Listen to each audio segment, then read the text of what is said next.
একাডেমির পক্ষ থেকে সবাইকে শুভেচ্ছা। আমরা আসলে অনেক ধরনের রান্না খাই বাঙালিরা, এবং আমাদের বিভিন্ন অঞ্চলের বিভিন্ন রকমের রান্না হয়। একই জিনিসের রান্না অঞ্চলভিত্তিক বিভিন্ন রকমের হয়। তবে আজকে আমি এখানে মিষ্টি কুমড়ো দিয়ে চিংড়ি মাছ রান্না দেখাচ্ছি। মিষ্টি কুমড়োটা একটু গোটা গোটা করে কেটে নেওয়া। এখানে যে মাছের সাথে সবজি যাবে সেই মাছ অনুযায়ী সবজিটাকে কেটে নিতে হয়। এটা একটা বড় বিষয়, এই দিকটা খেয়াল রাখতে হয়।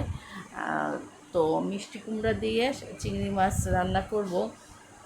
আবার আরেকটা জিনিস খেয়াল রাখতে হবে যে চিংড়ি মাছ বেশিক্ষণ রান্না করা যাবে না। তো আমি প্রথমে কড়াইয়ের ভিতরে পেঁয়াজ একটু দিয়ে নিলাম। পেঁয়াজটা হালকা একটু ভাজা হলে, নরম হয়ে গেলে তার ভিতরে রসুন বাটা, একটু পেঁয়াজ বাটা, সামান্য মরিচ গুঁড়া, লবণ এবং ধনে গুঁড়া দিয়ে, হলুদ গুঁড়া দিয়ে মশলাটাকে খুব ভালো করে কষিয়ে নিয়ে তার মধ্যে একবারেই আমি মিষ্টি কুমড়া ও চিংড়ি মাছ একসাথে দিয়ে কষিয়ে নিলাম। মিষ্টি কুমড়ার থেকে যে পানি বেরোলো ওটা দিয়ে কষানো হয়ে গেলে তখন আমি মিষ্টি কুমড়ার ভিতরে অল্প ঝোলের পানি দিলাম, খুব বেশি না, কারণ একটু ঝোল ঝোল না রাখলে মিষ্টি কুমড়ার তরকারিটা শুকিয়ে যায়।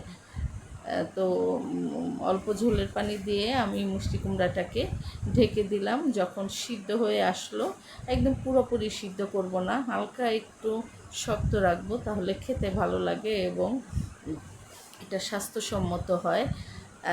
যখন দেখলাম যে খুব হয়ে আসছে, তখন আমি লবণটা চেক করলাম এবং কাঁচামরিচ আর একটু চিনি যুক্ত করে দিলাম। ধন্যবাদ।